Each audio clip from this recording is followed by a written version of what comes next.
Now here, I had quoted two portions from the Christian scriptures. One is from our Lord's Prayer. Our Lord's Prayer, when the Christians say our Lord's Prayer, they mean Jesus. Now our Lord's Prayer says, in part, "Thou shalt not lead us into temptation, but deliver us from evil." Now, what I would like to advise Africa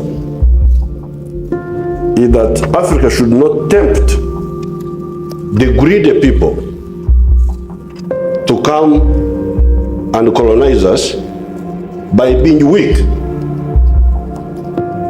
When you are weak, you tempt the greedy.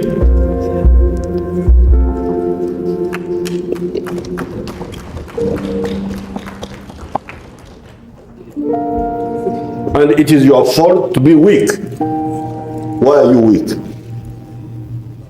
Why do you allow yourself to be weak? The other time when I addressed the South African Parliament, I gave the example. I said, suppose I get drunk with alcohol and I sleep by the roadside. And then because I am asleep, somebody comes and takes my money from my pocket. Whom do you blame? Of course you can blame the thief for not being Christian enough, not take advantage of a drunk man, but the primary responsibility is that I am the one to blame. Why did I make myself so vulnerable? So that's the first point I wanted to make, but in the speech I elaborated. Now again in the Christian Bible, in the book of Isaiah, chapter 11, verse 6, it says, "The wolf also shall dwell with the lamb." The wolf, the wild animal, will lie with the lamb. Lamb is the young sheep. And the leopard shall lie with the kid. This is the baby of a goat. And the calf and the young lion and the fatling together, and a little child shall lead them. That's what it says in the book of Isaiah. That in heaven you will find a wolf sleeping with the lamb peacefully. That also a leopard will be together with a calf of a cow. And that all these will be led by a young child. Now, that is in the kingdom of heaven, which the Muslims call Jannah. But we are still here on earth. We have not gone to heaven yet. Here on earth, wolves are still eating lambs.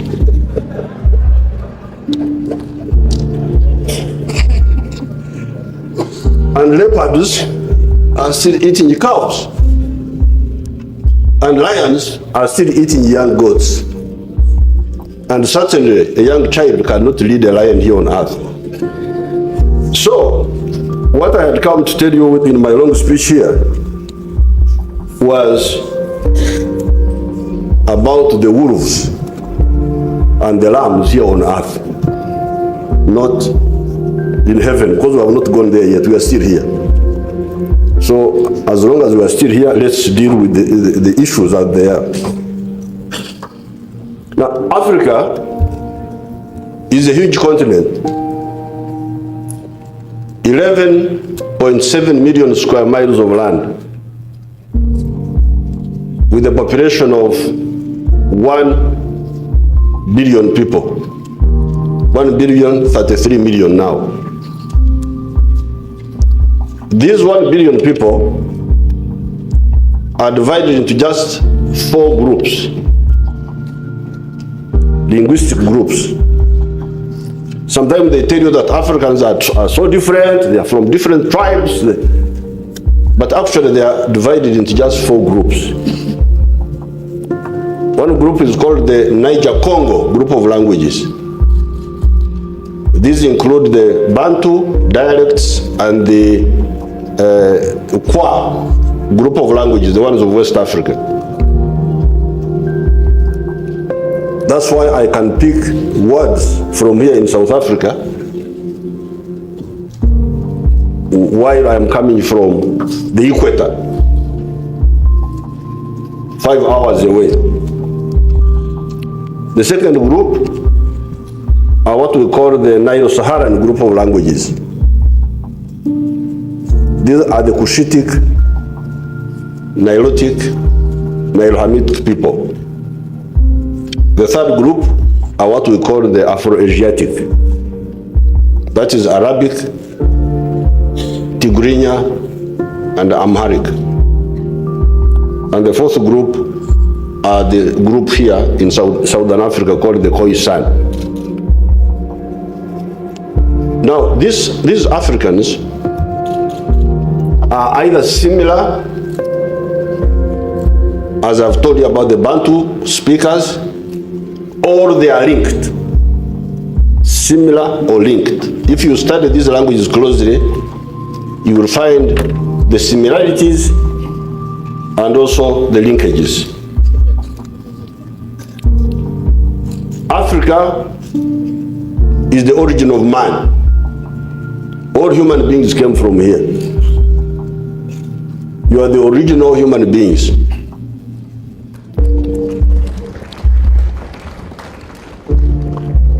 These Europeans and Chinese and all those fellows whom you see, all those are former Africans who went away. Africa is the cradle of civilization. One of the first human civilizations on earth was the Egyptian civilization, and it was here on the African continent.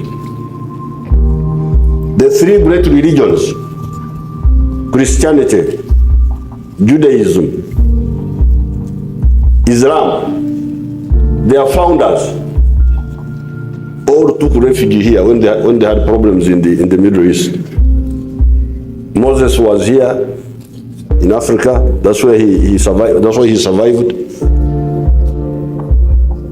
Jesus was brought here as a baby when the Jews wanted to kill him. Muhammad, when his Arabs wanted to kill him, he ran to Ethiopia. That is Africa. Yet, unfortunately, this Africa,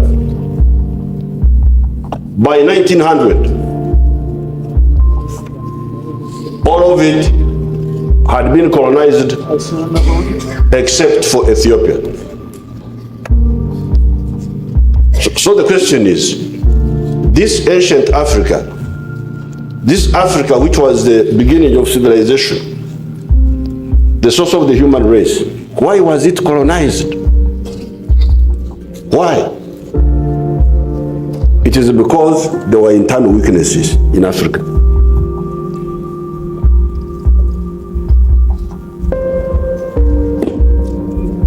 When you read my article here, you will see why. There were reasons. Some people trying to say it is because we did not have guns. That's not true. There are examples where people did not have guns, but they were able to defend themselves against these imperialists. China is one of them. When the Europeans went to China, China was backward in terms of technology, but it was able to defend itself against the Europeans. They could not colonize the whole of China. They ended up by taking Hong Kong and Macau, just a few points. China could not be swallowed. It was too big to swallow. Japan could not be colonized, although they were still backward technologically, still they could not be colonized by the Europeans. Even Ethiopia, our own Ethiopia, was able to defeat the Europeans, the Italians, in 1896. So therefore, it was not just technology. There were some other weaknesses that enabled the whole of Africa to be colonized. Nevertheless, fortunately, Africans do not die easily. Although the whole continent was colonized, but we survived. We survived colonialism. We survived slave trade. We survived the colonial wars. We survived the European diseases which they brought here. Other people did not survive. If you go to America now, they say there are people who are called Americans. Those are Europeans who went to America to take over the land of the Indians there. These are the ones you call Americans now. The real Americans, if you go there, you find them in national parks. That's where they are found. In reservations, you go and see a few of them. That's how the Indians used to look like. They have disappeared. The Aztecs in Mexico, they are not there, or they are very few.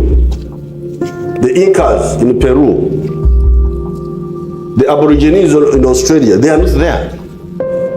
But for us, we survived. And there are reasons why we survived.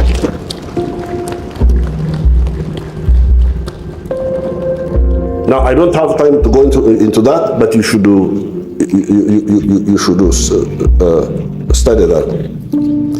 And in the end, because we survived, we were able to regain our freedom. But regaining our freedom, it was not by accident. It was because of certain factors. Factor number one was the continued resistance of our people. Initially, the resistance was organized by our chiefs, our traditional chiefs, but they failed. Here in South Africa, you know, Shaka and all those groups, Tetsuayo and all those, they tried, but they failed. Eventually, the nationalists came on the scene, organized political parties, and continued the resistance in a modern context. So that was one factor, the continued resistance of the African people.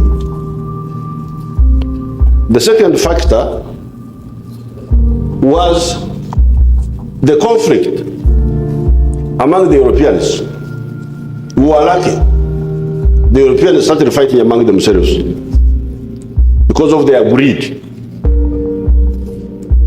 Germany, which was a new powerful country, started quarreling with the other old imperialists, said you took too much food. I also want some of that food. And who were the food? Ourselves. You Britain, you took too many colonies. I also want a share. That's how the First World War started. To share us better, because Germany was saying that this sharing is not democratic.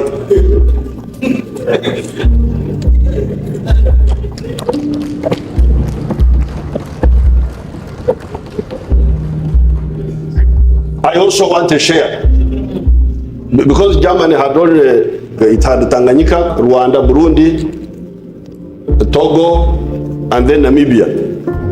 And a little bit of Cameroon. So they were saying, no, this is not fair. That's what the Germans were saying. This is not fair. You the British, you have taken too much. We want more share.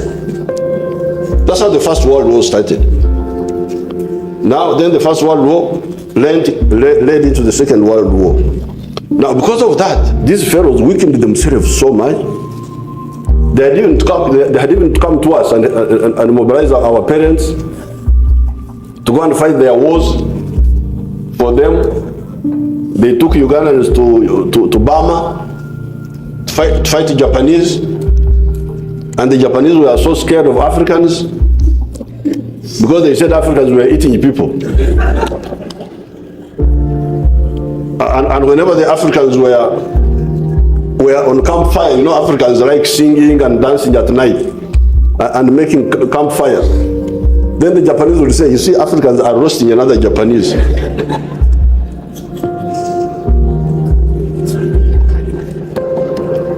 But because of that conflict, the Europeans weakened themselves. But what is crucial is that by the end of the Second World War, they were very, very weak. The European countries were very weak. But still they tried to cling on to the colonies. Even after the Second World War, they tried to cling on to the colonies. You remember the French tried to go back to Indochina, and they had to be defeated by the Vietnamese. So that was the second factor how we got our freedom. First of all, our continued resistance. But secondly, the fight among themselves. The third factor was the support from the socialist countries, from China, from the Soviet Union. That was the third factor. We were lucky. In 1917, a big country known as Russia was taken over by communists. These communists did not agree with the imperialists. They had a different opinion. And yet they were now controlling this big country called Soviet Union. So they started supporting us because they had a conflict with the imperialists. Then in 1949, China also was taken over by communists. And they also started supporting us. You people here in Southern Africa, you know this. Who was training ANC? Show me one soldier of ANC who was trained in the West. Just one, I don't want 2 or 3. Just one. You would get some little support from the West, demonstrations on the streets. There was an anti-apartheid committee in London, but there was nobody gave us any weapons, nobody trained us to fight. The ones who trained us were the Russians, were the Chinese, were the Cubans. Cubans are the ones who came and contributed.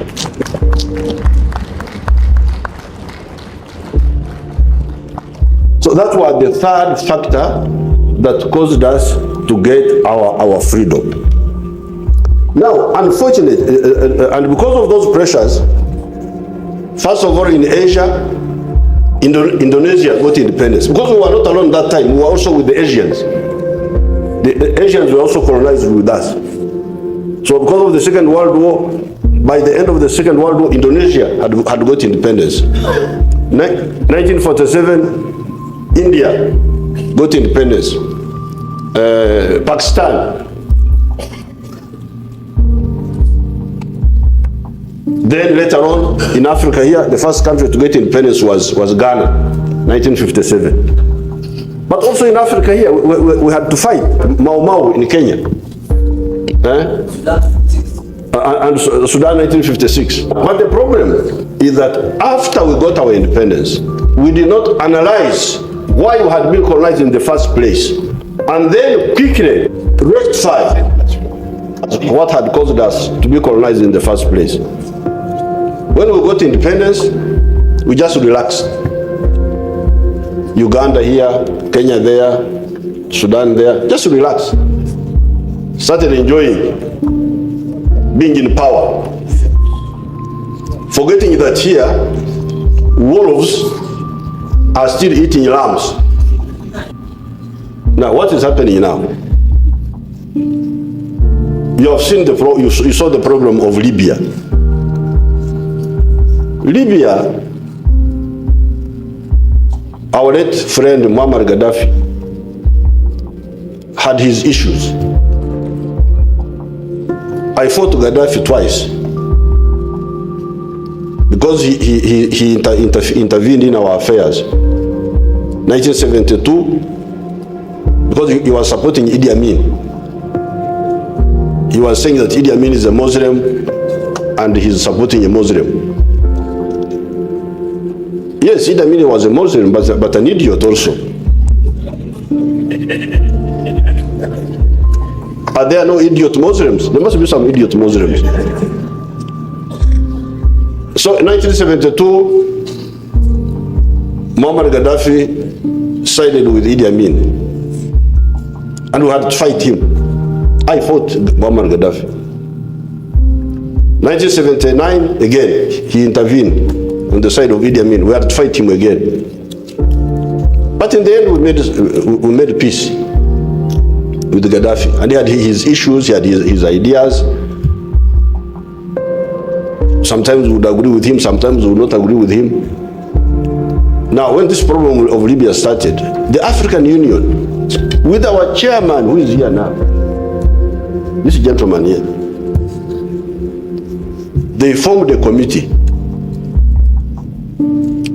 of a few of us. I think we were 6. I was one of them. The whole of the African Union gave that committee a mandate to look for a solution for the Libyan problem. Now, on one occasion, I didn't go that time. These excellencies, this one here, Jacob Zuma, and the others, I was not there, but my minister was among them. They entered a plane in Nouakchott in his place. They were going to Libya to mediate. And they were told by NATO to go back. Yes. Said, you go back. Yes, he's here. If I'm telling you lies,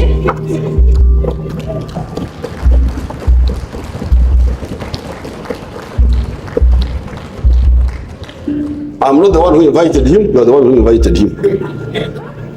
African presidents on an African mission over African soil were ordered by NATO to go back. That NATO has not allowed them to land in Libya. Now, we call this in Swahili, dharau, contempt. This is contempt. So now you can weigh yourselves now. Your presidents were ordered by NATO. 6 of them, not one. If it was only 7, maybe you could say.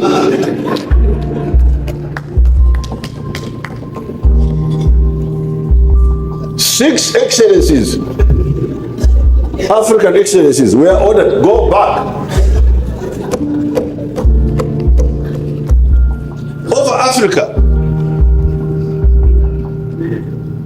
Now, these fellows didn't listen to us. They continued. They killed Gaddafi. Now Libya is in tatters. Up to today. And the problem did not only end in Libya, it went into Mali, it has gone now into Chad. The whole area is in flames. Egypt, yes. So now you see where you are. You were weak. Because of your weakness, you are colonized.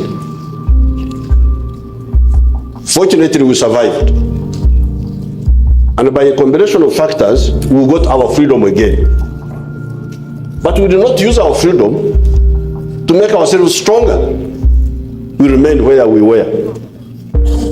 And now, the former colonialists are coming back to continue where they had left off. Across the African continent, the issue of weak leadership has long been a topic of discourse and debate. But what are the underlying reasons behind this phenomenon? We must first examine a myriad of complex factors, ranging from historical legacies to contemporary social-political dynamics.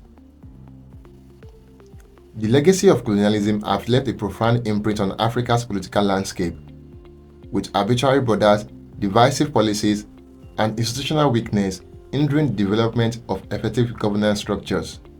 Furthermore, endemic corruption, nepotism, and lack of accountability have eroded public trust in leadership, exacerbating socio-economic disparities and perpetuating cycles of poverty and inequality. Our leaders are more concerned with enriching themselves and their inner circles than addressing the needs of the people. Additionally, external pressures, including neo-colonial intervention, geopolitical rivalries, and economic exploitation, have often undermined efforts towards self-determination and sovereignty, further complicating the task of governance. African leaders face the daunting task of navigating complex social-cultural dynamics, ethnic tension, and regional conflicts, while striving to foster unity and inclusivity within diverse societies.